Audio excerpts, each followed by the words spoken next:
I want to give a market dynamics recap of 2024. So it might not be the most descriptive chart here, but it's been a very volatile last few years. And this is the 10-year US Treasury yield. And so you can see these bumps along the way, this dip, the spike, dip, spike, dip.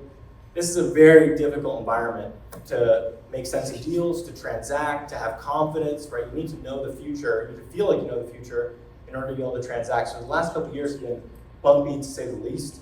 And real estate obviously heavily depends on treasury yields in order to finance property, and real estate's a levered instrument, so you need to rely on accretive debt in order to be able to create good investments. And so we're very fortunate at Lone Star that I think the four deals that we have rate locked this year just so happen to be here and here.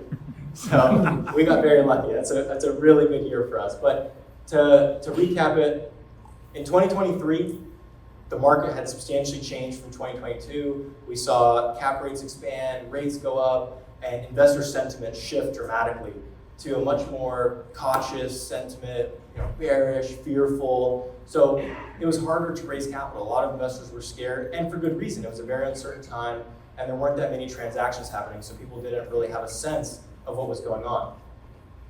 Then in 2024, this year, we started to see some things happen. We started to see cap rates come up to a point where it was a very attractive entry point on some deals where we actually bought, for example, Portland Copperleaf, purchased that property at over a 6 cap, and that's a 2003 nearly Class A high growth suburban asset. At a 6 cap, you just haven't seen that for many, many years. So I don't think, some of the buys that we've been able to do in 2024, I don't think we'll be able to recreate for quite some time.